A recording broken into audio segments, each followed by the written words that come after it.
hello, welcome to Behind the Mic, Jack. Thank you so much for coming. Can you just introduce yourself a bit and tell the listeners who you are? Sure. So I'm Jack Simpson. I run Hyde Park Book Club, Eiger Studios. I'm one of the people that co-founded Leeds Lit Fest.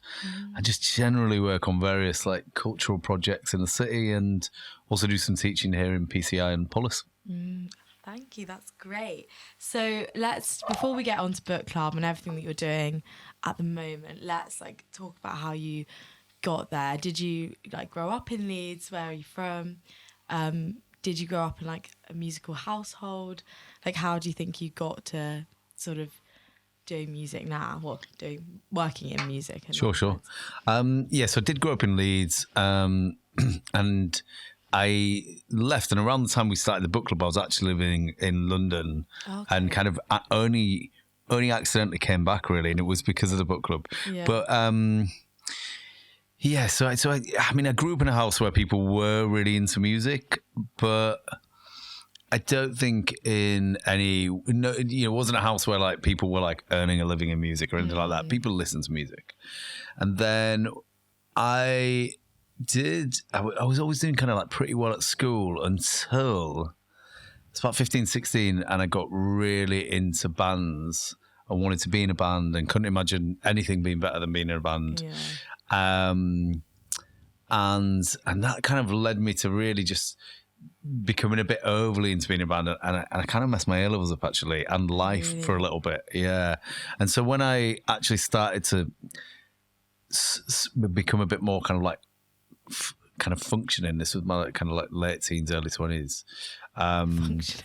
Yeah, I think this happens to. I don't know, how many people you obviously both know people in bands, but I think it's getting a bit better now. I think it's a little healthier, but definitely when I was first in a band, it was it's a really unhealthy kind of environment, really. I guess student lifestyle, especially in the first year, is a bit like that, and then if you're in a band, it's just you're gigging all the time.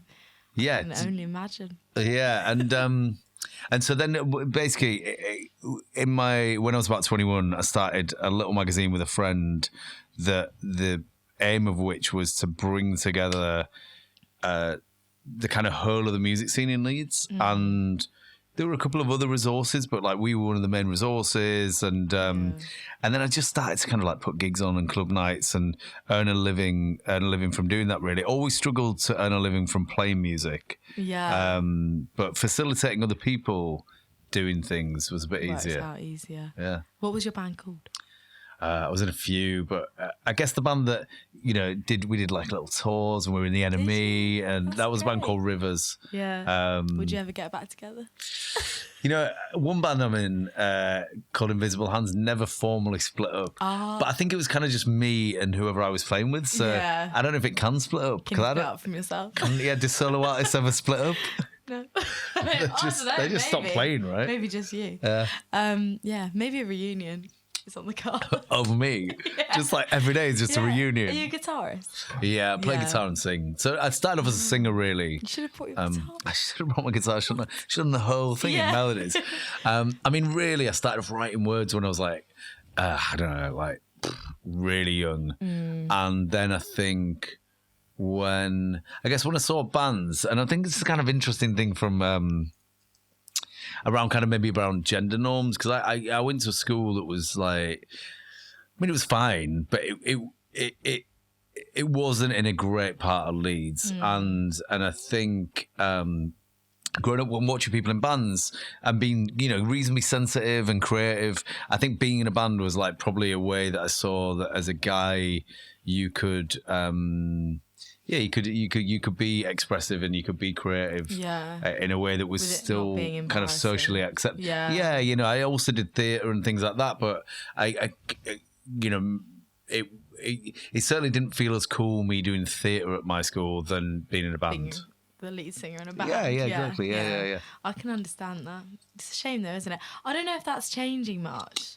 I hope it is, but it's difficult.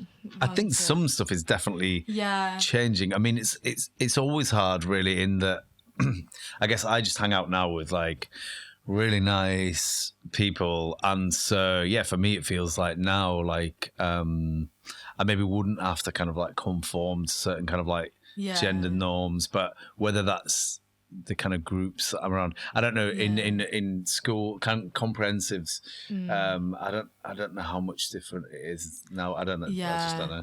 I feel like probably for a lot of people, it's when you do get to uni or you leave where you grew up, and those people that most people start to be like, okay, I don't have to conform to all of that. Like you meet a new group of friends, and it becomes a bit easier. But I guess you were in Leeds. So did you study at Leeds University? Yeah, so I basically all the way through. Yeah, so basically was earning a living. Then fairly quickly I was earning a living, putting on gigs, putting on club nights. Yeah. I started Eiger, and then at that point, I guess it was the first time, like when you're promoting gigs, financially it's really up and down. Yeah. You have some months where you can't believe you've been paid to do this because it's just like putting on friends' bands and things like that. And then other months where you've worked all month and you've lost money because that's the nature of being a promoter.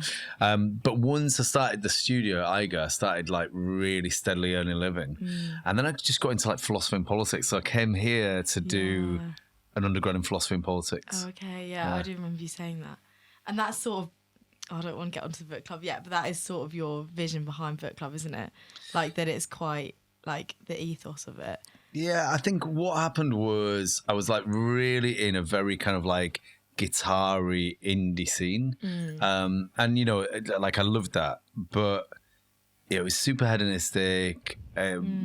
Musically, maybe eventually isn't that interesting. Yeah. And so I just started putting on these kind of like, I mean, it was almost like having a breakdown when I look back, but I'd put on a band and I'd put on as a support like some immersive theatre, and I'd put a poet on opening. That's so interesting. Yeah, but I think I just got really bored, and I was like, actually, and something started to happen because I'd been into such a rigid art form or genre. Once I started to be into music more generally and sound more generally, then for me, the kind of silos between all art forms just started to dissolve a bit, really. So, for me, music was the thing that I really wanted to do when I was a teenager, but it could have easily been photography or film or dance or theatre. And I think all these things are kind of doing the same thing. I think, obviously, maybe you moved by film or maybe you moved by music, but ultimately I think they're kind of humans trying to make sense of their internal worlds externally. And I think by us experiencing other people doing that, we get in touch with maybe bits that we can't communicate to ourselves about ourselves. Yeah, and it's enriching. Like if you go through like your life and you've got nothing like new or creative, it's like I feel really sorry for people that don't have that. Like, I feel lucky because I'm a music student and I'm surrounded by music all the time, and I like drag my friends along to like the lunchtime concerts, and they always love it, and I'm like, well, yeah, you should come because it's really good for you to like experience something really different. Like the one on Friday was this really like modern jazz, and it was really like really amazing, and my friend was like, wow, and I was like, yeah, you should come more. And do you make music? I'm a singer. I don't really make music, sadly. I quite like to, but I'm not really there yet. But I'm why I don't know. I think I used to do a bit like writing and stuff, but I don't seem to have done much recently. Maybe I need to be a bit more, meet some different people, go to some different art forms. But yeah, you did a PhD at Leeds as well? Yeah. So how long were you studying? 4 years? Yeah, it was a bit longer actually. I think it was about 4.5 in the end. Yeah, and it was kind of over the pandemic. Very strange. Was it? Oh, so it was quite recent. Yeah, it was quite recent. Yeah. So you did your undergrad recently as well? No, that was quite a long time ago. So I did my undergrad probably about 2010 to 13. Then I did a master's straight after over in York. And then I moved to London.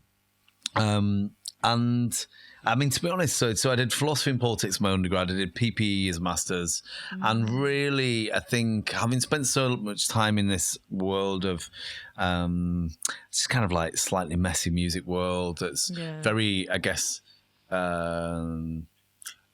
overly about emotions and the kind of expression. Then I kind of had this 4 years of kind of like being in a more kind of like place of reason. And I really thought I was not going to carry on working in culture. So when I went to London, really the idea was get a PhD, do some kind of political philosophy, or maybe work in politics, like a think tank or something like that. And I kind of felt like I'd had my time. I think also like I'd really, really wanted to kind of make it in a band.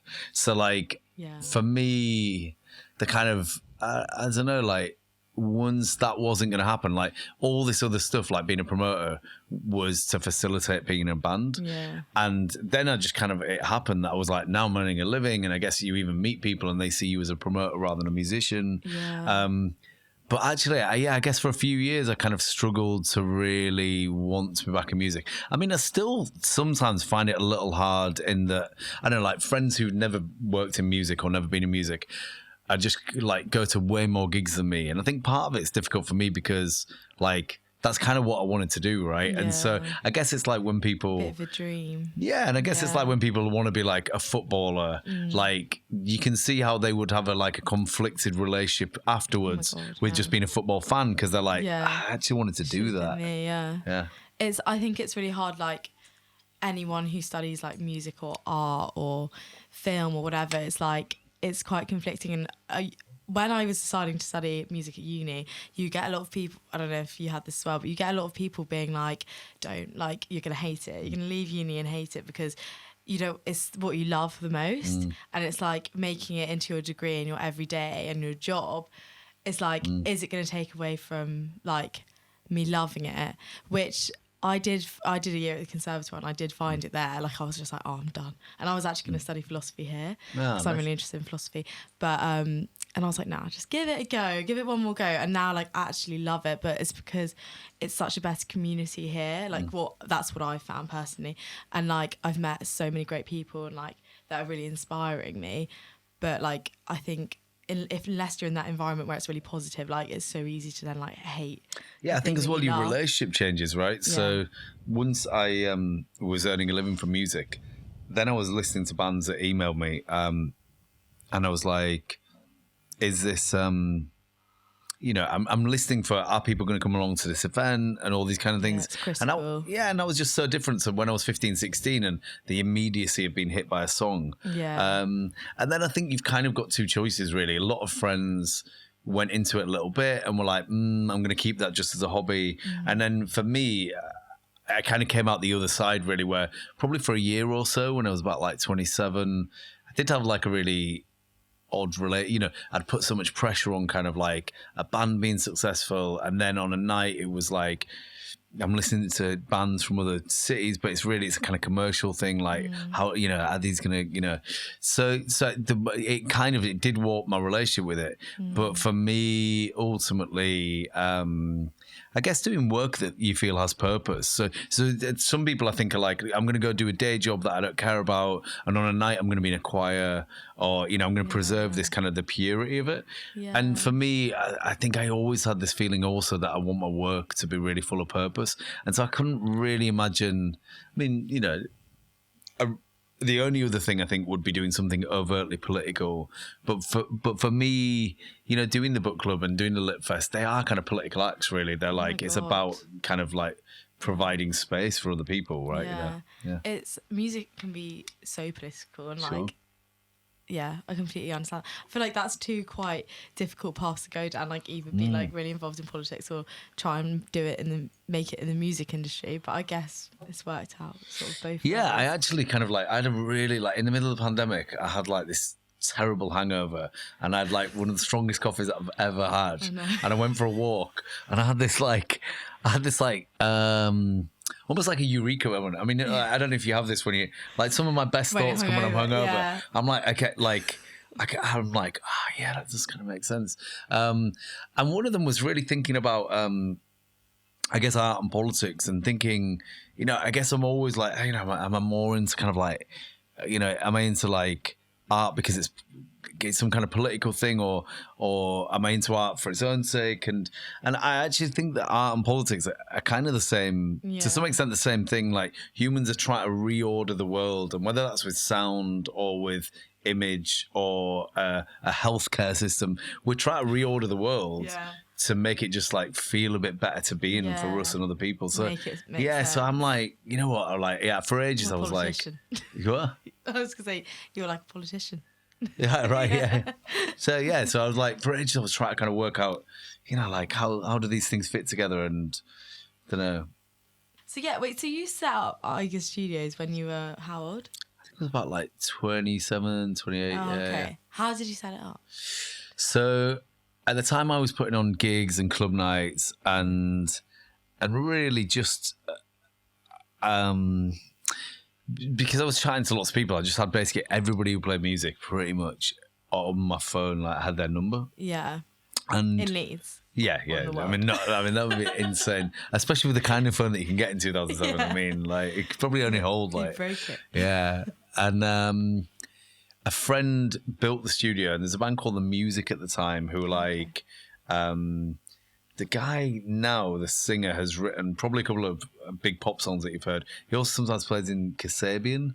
This guy called Rob Harvey. Okay, yeah. And so The Music were based there, and this friend had built the studio, and he was going to do it as business, really. It's Iger. But he didn't really know how to get people interested in it. So he basically just invited me down and wanted me to market it, I guess. And then after being there a little bit, like no one yet was coming, he couldn't work out what to pay me. So he was like, look, if you get half the money together, why don't we just do this together? Okay. So we did that. And it was like really life-changing for me because, obviously we're kind of working in music, getting steady income. I mean, you can have these kind of ups and downs, but getting steady income is really hard. And even, I lived outside the city for 3 years, but I've kind of earned a living from it since I was like 27, 28. Oh my God. Yeah, it's crazy. And that's just one of the things that you do as well. Yeah. So was it around the same time that you found Book Club or like? No, that was much later, really. Oh, okay. So that was about, that was, when was that? I think it's about 2015, 2016. Oh, okay. Yeah. And that again was like, I was living in London, and that was a fancy dress shop, and they just had the kind of room as you're facing it, the little room to the left, the kind of snug we call it. Yeah. That was just empty, full of boxes. Where the jazz is. Yeah. And everyone knows about where the jazz is at 8 p.m. on Thursdays, free entry. And it was full of cardboard boxes, and they were just using it as a storeroom. And they were like, "Why don't you come do something?" And at the time, I guess I was living in London, but I'd been in like Tokyo and Berlin. I've been in Brooklyn. I've been in these various places, just getting little ideas. Yeah. And I was like, we could do this like really nice coffee and really nice beers, but we'll do some events. I love your lager. I love your lager. I think it's really nice. Yeah. No. Yeah. How did you find that? Sorry, it's really off topic. Yeah, but it's like you do these kind of like deals with like people that make booze, whatever, and they'll like have like, I don't know, they'll have some kind of like Czechoslovakian thing, and they're like, look, you can have this, it can be your house lager, that kind of thing. That's nice. Yeah, it's kind of fruity. But yeah, I mean, part of like, I mean, I love the book club like a kind of like I don't know. I talked to Nathan at Brunel about this actually. He and we were both saying how it's funny because people think you'd be really, you'd have like loads of ownership over it, like it's yours. Yeah. But actually, it's like community. Yeah, it's kind of like, he says, he'll go around collecting glasses at the thing, and he's like, he doesn't go around being like, you're in my place. Yeah. And I feel the same about the book club. Like I go in sometimes and there's just great people there, and I'm like, my heart's really warm, and I'm like, if I went to another city, like, I don't know, if I was in another city, I'd be like, these are my kind of people. Yeah. And I think to be honest, on that, when we did Iger, and I love Iger, but the guy I started with, Ryan, he already had the bit of the vision for it. And over the years, like, 'cause it's just, he left and it's just me now. And then actually one of the members of staff, Dom, is now part of it. But with the book club, we were really like, we're just going to do something we love. We're like, and if it doesn't work, it doesn't work. Yeah. But we, there was no kind of like try to second guess what other people would like. And it's funny because, the times when I just like, I'm in there and it's like just buzzing and it's just totally my kind of people. And I'm like, had I tried to think about, what do people want? It wouldn't have felt like it feels, the slight kind of chaos of the place, you know? Yeah. I mean, it is random. it's uncontrollable. Like, Yeah. I don't feel like I can, you know, You're like, not sure. and sometimes I'll go in and there's just like, I don't know, there's like a 8-foot bear in there, or like, I don't know, like an exhibition that like, I'm like, no one seems to know where this exhibition came from, or something like there's honestly like, Maybe it's I'll like, do that. Just yeah, set up you should my own just, expedition. it's totally just do it. Yeah, I've got like a poster on my wall of like something from book club. I don't know what it is. I just like I've it. probably known It's those. cool. Yeah. It's cool. I like it. But yeah, I think it's kind of a life lesson what you're saying. Like, if you went in being like, what's going to please everyone or please the majority, like it's the same with yourself. Like, you can't ever please anyone, but people. That's probably why when you go there, everyone you think is like, oh yeah, they're my kind of vibe. Yeah, It's your thing. Yeah, I think as well, like, there's just something about being all in. And I think you think about this, like, I don't know, when you kind of like, especially when you're younger and like, maybe it's like, but when I was younger or whatever, like whether it's social groups or relationships or whatever, and like, you kind of contort yourself, but like, you're kind of, you're kind of manifesting as something slightly different to you are, and therefore what you will attract, you're attracting people that are interested in something that's slightly different to how you are. It's like a therapy session. I feel like it's all making sense now. Okay. I mean, a big thing really is, especially, you know, we live in these really politically divisive times, and whether this is about kind of like, you know, class, gender, race stuff, whatever, and I guess I always want it to feel really welcome, whoever you are, you know. And you could be a kind of like, I don't know, like a 60-year-old conservative voting person, and you should still come in and be treated kind of okay, and like, and we should, you know, we had like, we had Boris. So people drop off books, they just give us books, right? Yeah. And one of the books they gave us was like Boris Johnson's book on Winston Churchill, and I overheard these students. It's about 5 years ago, like really, like almost like I should burn it. Yeah. And I'm just like, I don't know, like we, you know, the kind of, I guess, I mean, I probably obviously I'm into kind of like leftist politics, but I think there's kind of like, if we have any hope in the future of having a bit more of a peaceful politics, it is that you can kind of be on a table with people that you maybe disagree with, but you can still be human with them, you know. Oh yeah, hopefully. I think it'll happen. It has to happen. It's got to happen. Otherwise, there's no hope. Yeah, but that thing, you know, I think sometimes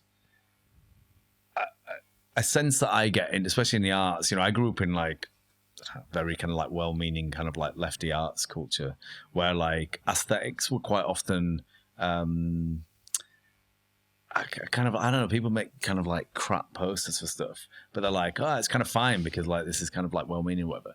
And then on the other end, I think you get people that do really exclusive stuff that's really kind of aesthetically brilliant, but like tries to make people feel a bit unwelcome. You know, it's like, it's a bit exclusive. Yeah, just like there are some bars that you go in or whatever where I'm like, the staff are trying to make me feel uncomfortable. Yeah. You know, I mean, like they're kind of like purposefully chatting for 5 minutes longer than they need to rather than serving someone. And I'm like, fuck that. I'm like, all the people that I knew that got really into music and culture are essentially like, I'm not saying they're kind of like nerds, but I'm like, they're at least introverts on some level. Yeah. There's something kind of introverted going on. And so I think that whether you run a record shop or a venue, like you should go out your way to make sure that everyone at least initially feels welcome. Now, if you act like a jerk when you're there, like obviously there is a limit to how much you have to make people feel welcome. But at least when people first come in, like, because, you know, the book club as well, there are people that come in on their own, and there are people that look like they're probably kind of anxious at times in their life. And like, I'm like, I don't want them to feel like this is actually a place where you have to feel cool before you come in, and, you know, that kind of stuff. I do think that book club has a sort of like, people know that cool people go there in Leeds for students. I mean, I think it kind of... Everyone looks very cool. Sometimes I think I'm not cool enough. You're definitely cool enough. Like, I mean, I think that's the kind of holy grail, really. The holy grail for me is like, aesthetics are important, and you know, at times when we do well-meaning stuff, I think that like it's not kind of like cool or attractive enough, and I'm like, you can still care about like the aesthetics of things and make things inclusive. So that's the kind of like aim, you know, like yeah, you want the music to be really good, and you'll have people working on the bar who are like DJing really cool nights and stuff like that. But like, so cool because they're so chilled and they're just like wearing their own clothes, and like chatting to you, and you don't feel like they're really working there. I mean, don't say that. That's the kind of thing that makes me. I'll remember this at 5 tomorrow morning. I'll wake up and I'll be like, seems lovely. like the staff are not working. No, they work. But it's more like, you know, when you go into a restaurant and you're like, yeah, okay, I'll have this, like, la la la. But they're like, you could be like, oh, do you want to come sit down? Like, obviously you're not going to, but like, you could. Yeah, I mean, I think also, you know, if you are kind of, this stuff's probably needs longer explanation, but you know, if you are kind of reasonably kind of like left or something, I think you have to like really work out what does a business mean, or what does what does it mean for people to come to work? Like, you know, it's different. So if you run a Nero or something, it's like it's very clear what you're doing.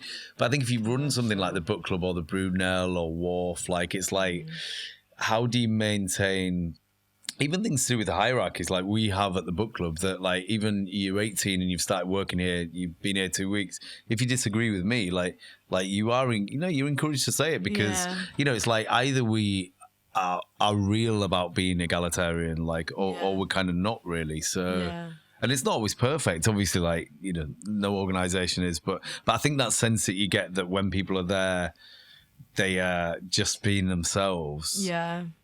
It's not always perfect, but is this idea really that people don't need to kind of diminish who they are to be at work, you know? It's such a hub in Leeds, like, because I've been to the book club for like probably 10 different reasons, like each time is something totally different. Like Run Club, like I know, like Gravitate Run Club, like they use that book space, don't they, which is cool. And they did the Spinners thing like Friday night, that was really cool. And then like you've got the venue downstairs, but then also you could go and like 10 a.m. there's people like studying, reading, then there's the jazz thing, then you can have lunch, you can have brunch. It's like 100 different things you can do. But like with the venue downstairs, like, is that, how do you like sort of book those events? Are you involved with that, or is that sort of left to someone? Yes, it's like there's a really small team. There's me and Benny and Isabel, and generally, you know, we have a kind of like a calendar that we share, and you know, people get in touch. And so some of them are kind of like, and it might be Live Nation or some other kind of national promoter, or in Leeds it might be like the Brunel or Future Sound, and then lots of like DIY stuff where people are just like, I mean, lots of my favourite things are where somebody almost wasn't going to ever do an event, and they're like, I mean, I get emails that are like, hi, I'm a clown and I live in Hyde Park, can I come do my clown? We get like, we've somehow like developed this, we've developed quite, it's not irregular to get an email from a clown. You're joking? No, I probably get an email from a clown at least once a month. Yeah. That's fantastic. There's a lot of clowns about. You're a clown? I'm not a clown, no. Maybe not yet. Maybe one day I could be a clown. Future career path. Yeah. People are quite serious about clowning, though. Do you know the history? Scared of clowns? I think these are more like funny clowns. Yeah, like clowns that would be at Edinburgh Fringe kind of clowns. Oh, okay. And so, what do they come? As I mean, pack maybe or singular. I think never generally seen a clown singular. in Hyde Park. That's just, you've just set up so many potential jokes. But I'm quite dressed in traditional clown clothing. I mean, I don't know a lot about clowning, but they call it clowning, and clowns go to clown school. This is amazing. Yeah. I knew that from watching Modern Family. And like it's like this ancient kind of thing that was going on in Italy like 900 years ago. So some people are really. Do you know Joe Kemp Walters? No. He seems he just won a BBC award for clown. Well, what he does is more a kind of like comedy routine, but he hangs out with quite a lot of clowns. That's great. My friend's a mime. Well, I mean, she's gonna kill me for saying it, but she got to like grade 8 mime lambda. Grade 8 mime. Yeah. I mean, what? Yeah. And surely they're making up the grades for miming. I've lived with this girl for 3 years. I found this out like 2 weeks ago, and I was like, "You're How did you find out?" I think she just sort of said it really casually, and we were like, "What?" I feel like. Can I book a gig? Have you got like any video of her No, climbing? she's quite shy. But I feel like if we got an audience at book club, I think you should message her. yeah, I think you might need to drop her a message now and just say, I've got you a gig. yeah, just say I've got you a gig at the book club. No, stop it. Do it. You know I say this Yeah, do now. it. She's like, good luck. That's so funny. Just say I've got you a gig at the book club. She's gonna hate me. We're gonna get some art made and put up around there with. Yeah. We've got some clowns that want to help.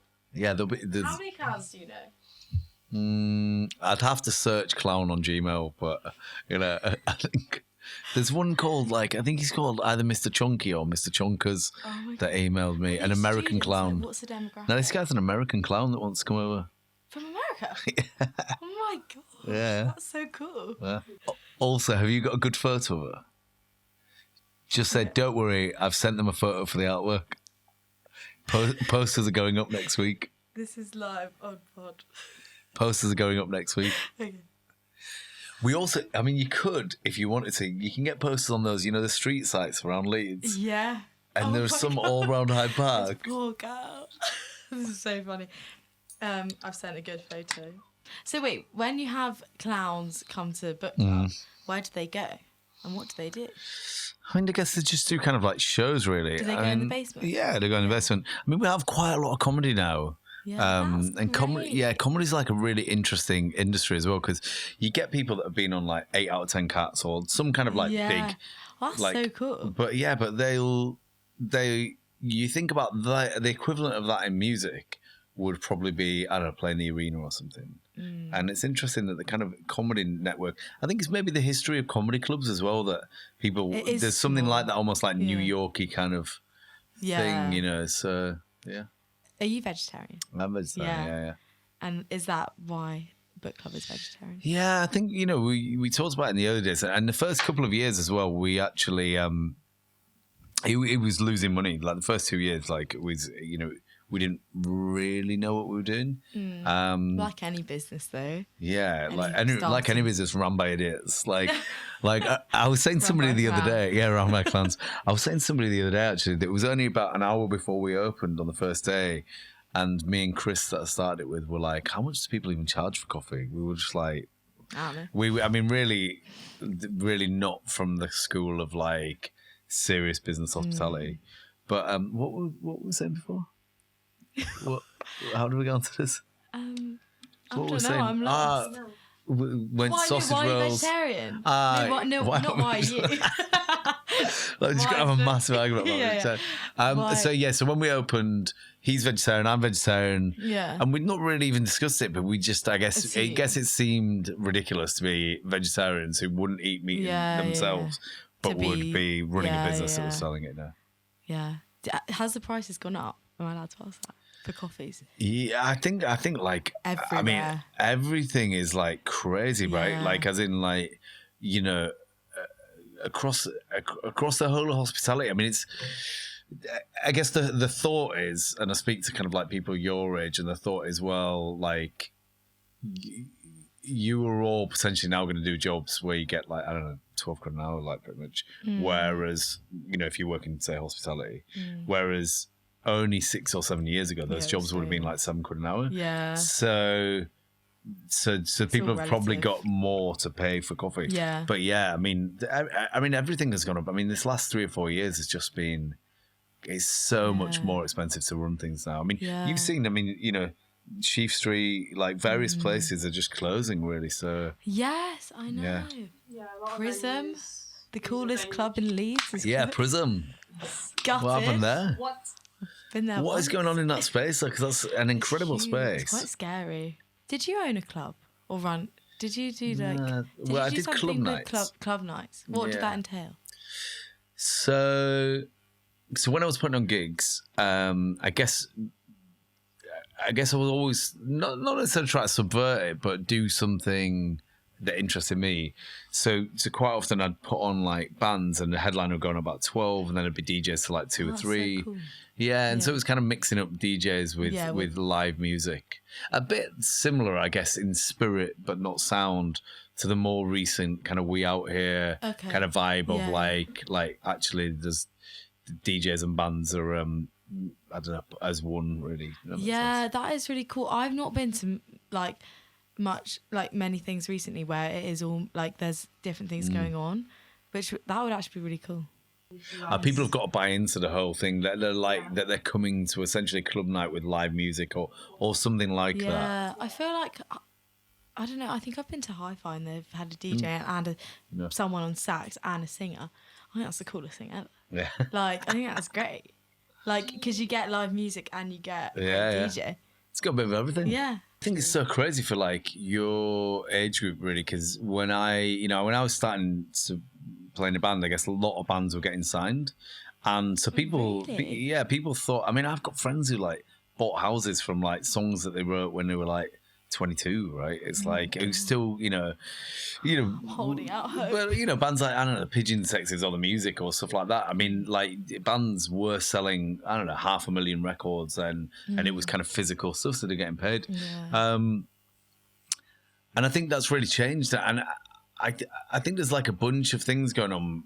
There's some stuff around class, I think, as well, that I think, it definitely seemed more diverse when I was younger. Now when I look at, I don't know, especially the people that would move to London, I mean, I think it's hardly, you're not going to see many kind of like non-middle class northern people moving to London because, I mean, it's just so expensive, right? But even thinking about like taking, I don't know, like I spent 10 or so years playing in bands and not really earning a living, but kind of getting by and whatnot. And it's like, who now in the kind of like with the economy like it is, who could spend 10 years to not really being that successful, but still kind of like just keeping plugging at it. But don't they say comedians, it takes like... I like how he's trying to just get it back to clowns. Clowns. That's going to be the title of this episode, clowns. You can't call it clowns. Don't they say that it takes 10 years, well, before social media, it would take 10 years of gigging like every night at every comedy club to make to get in, to do anything. I think it's just, I mean, I having watched it now for like so many years and being around people that are very successful, a lot of people that are not, like, I'm not saying there's no rhyme or reason, because I think all the people that were successful were hardworking, and I've not seen anybody have great success who was like not very hardworking. Even if they were a bit dysfunctional, they were still hardworking. But I honestly think, there's not that much rhyme or reason, really. I think you can be in the right time. You can be say you're making jazz 7 or 8 years ago, and then this whole wave of people interested in jazz comes along. You were kind of, but for most of the last 30 years, if you're making jazz, you were not going to do this as a job, right? You were going to play in a restaurant. You were, whereas if you're in like Sons of Kemet or like Ezra Collective, it's like, like you kind of came about at a time when that people were interested, and they were part of making people interested in it. But still, it's kind of looking like if you're in a kind of like, if you're 4 or 5 white guys in an indie band right now, it's like, I don't think people want to hear. There's like, an awful lot of them about. But I don't think, but if you were kind of like in the late 90s, kind of early 2000s, and you were like 5 white guys in an indie band, it's like, that's what people were signing, Most of my playlist is women, but that's because I'm a female singer. So I'm like aspiring, like listening to that. But I think it's so important to listen to new music, and I struggle with that as well because I'm like such a creature of habit. Like I have the same songs again and again. So I'm like really trying to like branch out, but it's hard. Well, I think on both things, there's definitely my age group are a kind of in between generation, but probably even yours as well. That we're all still working out what the internet kind of like, I don't know, what does it mean? Like, when I think about like, there was a scarcity when I got into music, like you heard about an artist and then maybe you heard that they were influenced by, I don't know, Nick Cave, I don't know. So then it took me like a month to find a Nick Cave record or have some money or whatever to get buy that. It. Whereas then you'd like treasure it. But now it's like a deluge, right? Like now I go into the book club and everybody, all the staff are playing great music. But there's so much of it that actually, like, I don't even bother I don't bother asking who songs are now. I'm just like, yeah, that's a good song. There are lots of them, and I think the same with the lineups at festivals. I think that there's a point, maybe about 2008 or something, where bands got big, and they're forever now big. You know, you look at, I don't know, Metallica and Green Day playing headlining Leeds Festival every year, and Eminem and whatever, and it's like, that's just not how music was before that. Like, you kind of crescendoed, and sure, like a handful of people made it to like Beyonce status, but like in general, if you were in a band, you were hot for a bit, and then you kind of like calmed down. But I think there's been lots of at least good advances in terms of the conversations we're having around decentering, and this is obviously it's not there or perfect, but at least there were conversations about decentering kind of like white guys and, you know, whatever. But I think you're really right that festivals are one of these places where it's like, but there's something not working there in that. I don't know, if you look at a great, I don't know, like an English teacher or whatever, it's like, I think they will break through. But I mean, how many other Pit Bloms or whatever are out there, and festivals are like, do I take a risk on that, or do I put on The Killers of Future Islands because I kind of already have the data on how many people are going to come see that? Yeah. You know, I mean, festivals are terrible for it, aren't they? I mean, yeah. And there's always uproar about every lineup. Yeah. Like, you see stuff like, I saw so much about the Glastonbury lineup, like loads of people were really pissed off about it, and I was like, but then loads of people were really happy, and it's like, you're never going to please everyone, but you're going, you still have bought that ticket, like, or you're still going to. Yeah. Because people still want to go. Yeah. So it is completely up to the festival to decide. The interesting thing will probably be when enough time has passed that insurgent things like We Out Here have like started to really challenge like your Leeds festivals and things like that. Yeah. You know, maybe it's just consent, or when, you know, these festivals have people working there that have grown up in a different kind of politics. You know, I suspect, I don't know, but a lot of organisations probably still kind of like a lot of white guys. Really. Yeah. I mean, it's sort of the story of everyone's life, isn't it? Yeah, but I mean, I think we are in a time of kind of like a time of change in that across the board organisations don't, you know, if I look at like, I was at a meeting of kind of cultural leaders in the city a couple of days ago, and those kind of events, people are really careful to make sure they're kind of balanced lineups. And if anything, and I don't, not to get into this, but I think if anything, kind of go the other way. So like, you will have like all female lineups, or you'll have like a proportion of non-white people that isn't representative of, say, a city like Leeds that is quite a white city, but you will have like lineups of panels that are not really like that. So I think like, what's the right way to do it? It's I mean, it's so impossible. Like, it's so impossible, because you're right. If you're going too far the other way, it's not going to get the same amount of like pull towards it, because people aren't going to resonate and then feel like they want to get involved. I don't know. Yeah, it's really hard, because I think people don't want to feel like it's like propaganda. Like, I think people don't want to feel like, this poster just isn't what is happening in the city. But on the other hand, it's like, well, what do you do? Because you kind of, if you kind of represent the city, and you're in a kind of, you know, Leeds is 85% white. You know, my nieces and nephew are kind of dual heritage, and I don't know how often they've seen themselves. I was joking with one of the classes I teach, actually. I taught a class, I think it was critical theory, and I was saying how, like, when I grew up, like, there was a period where nearly every lead character in a film was called Jack, was generally kind of like a white guy, often with dark hair. And I was like I literally grew, like, it's mental. Like, I know that sounds crazy, but I literally grew up, and like Leonardo DiCaprio or Brad Pitt or whatever would be playing a character called Jack. And so it was kind of very easy to imagine myself as like the hero, right, of whatever, the protagonist.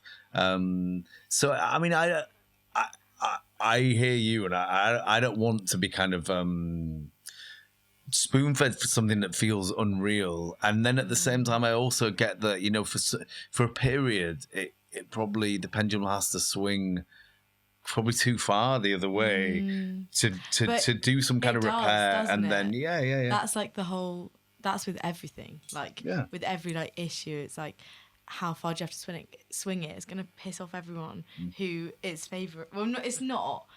Like I'm now in my head thinking about like sexism, but like if you like swung it and like women were then completely in charge, like it's not fair either. Like how, and then that is gonna put men at a disadvantage. It's just like there's no right way. There's so many complexities. I mean, I think if you look at kind of like, I don't know, if you look at I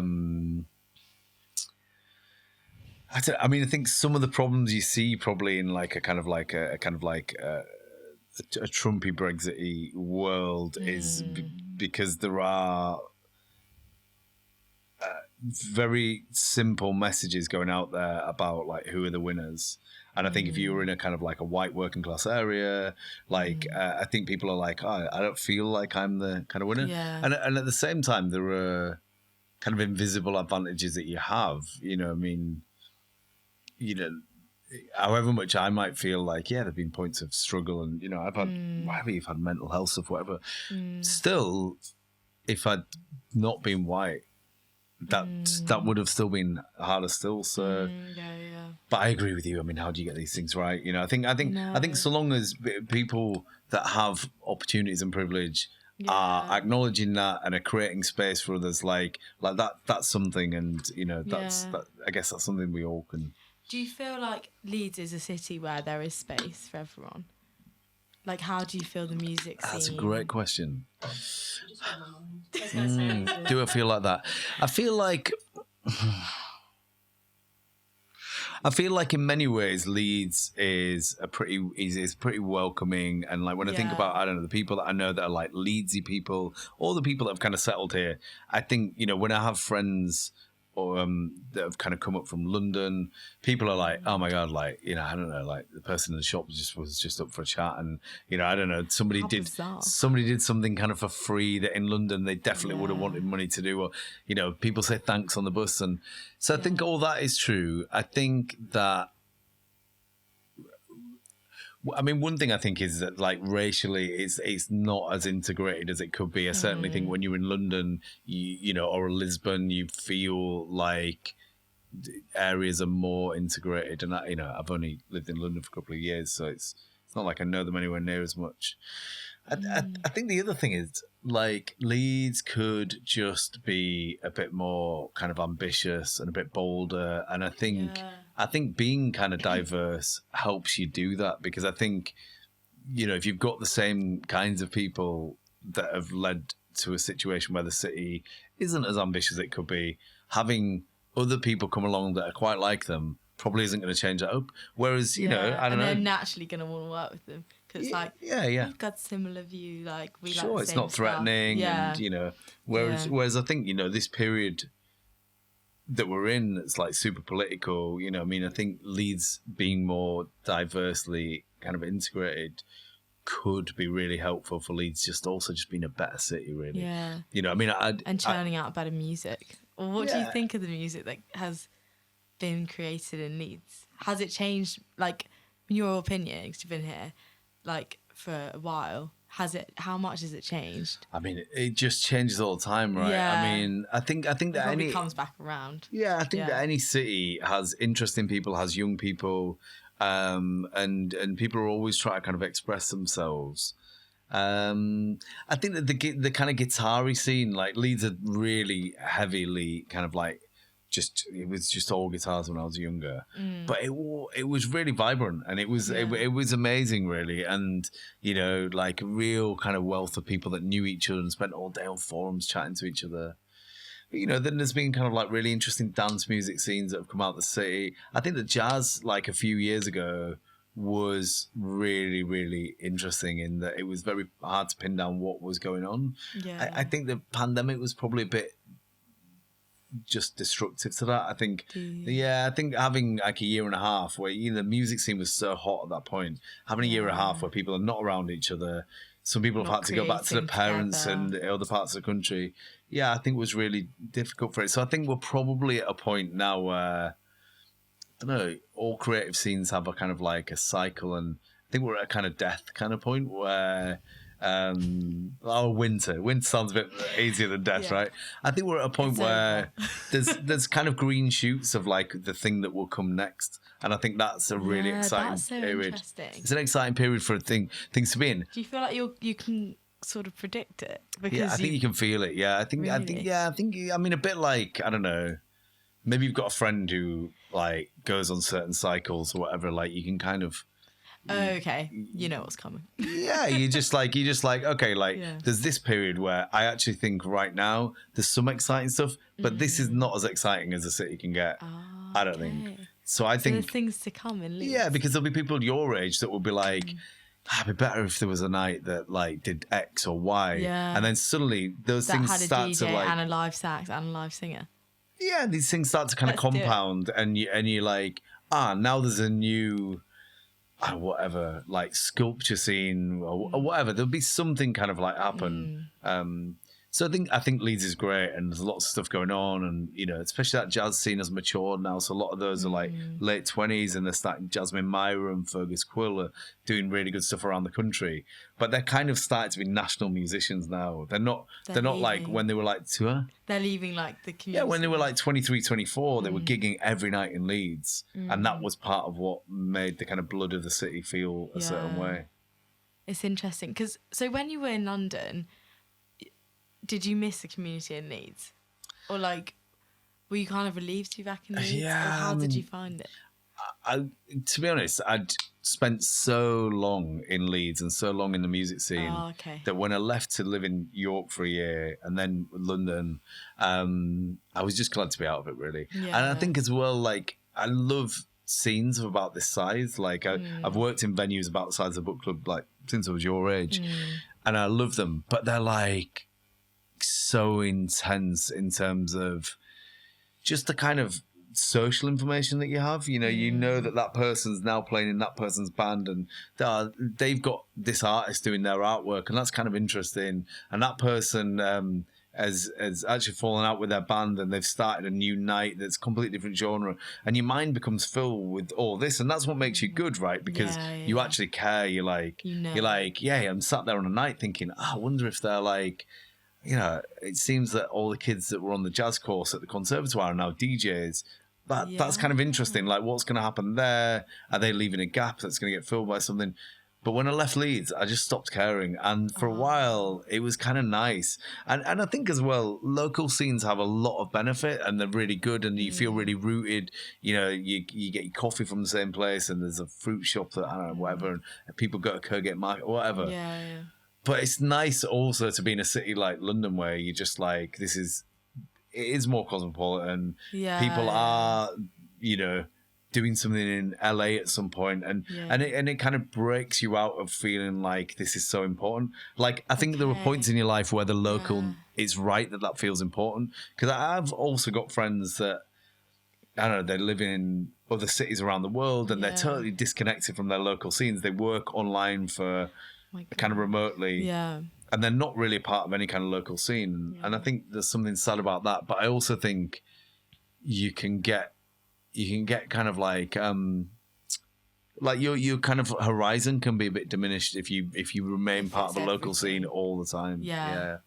So were you doing anything to do with music in London? Not really. I mean, I kind of helped someone run a little venue near King's Cross, but I mean, I was really just faffing. I mean, I basically was just like going to anything that was invited to, go to parties. Not functioning again.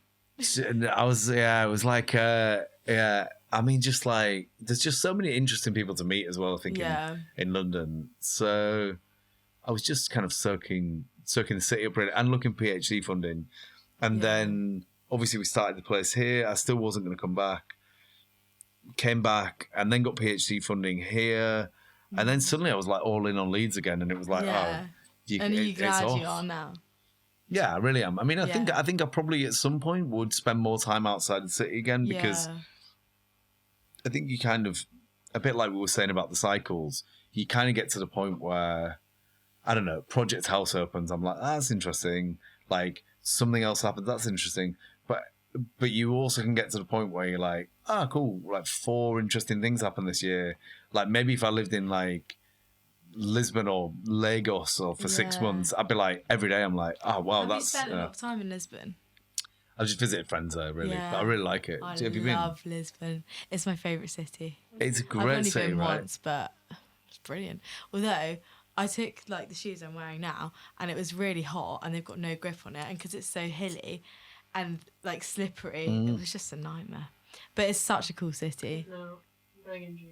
Really? Yeah, it's a great city because it's. What's the music like there then? Do you know much? Well, I think there's lots of influence of like because it's got quite a lot of Brazilians live there, and so it has that feel of like feeling kind of Latin, but still kind of like a bit European. Oh, it's I such a thought great as well, it place. just felt really kind of multicultural in a way that was like quite laid back. Whereas I feel like I don't know, like I know a lot of people who live in Berlin, but I feel like Berlin's maybe got to the point where it's like it's become that city that everybody wants to be in, and I'm like, I think that I should start to make a move fairly soon. Cause I've got to see my mum actually. Oh, yeah. that's sweet. Okay, one last question. Sorry. Have you got any advice for people trying to get into the music scene in Leeds?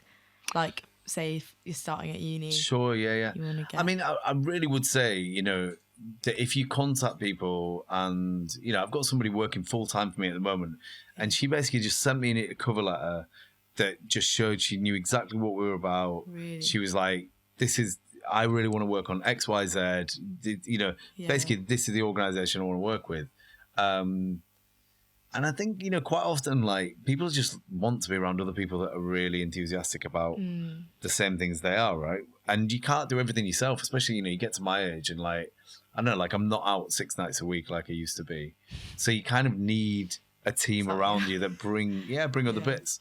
I mean, the other thing I think I always say to people who, like, sometimes I have like a coffee with someone who wants to like talk about how they get to work in music. And I really think if you're really hardworking and you're kind of pretty nice / kind of honest, you just kind of graft, but in a way that's like, not about you, it's about contributing. I just think you'll find a way. Yeah. I think people, people that I've seen that really want to work in music or culture and they're kind of hardworking, they do it. Like, it's not as like, I hate it, for instance, when, you get kind of like a typical kind of Guardian thing of like, like only if you went to like fucking Harrow can you work in, and like, and sure, there are all those kind of inequalities that are there. But actually, if you really want to work in the arts and you work hard and you're a bit relentless and you're willing to live on not much for a bit, like you can get there, I think. Yeah, that's great. Okay, thank you so much. Oh, thanks a lot for having me. It's been such a lovely chat. Yeah, it's been so nice. Yeah. It went in loads of different directions. Yeah, it said it all. Yeah, we've said it all. People are going to love it.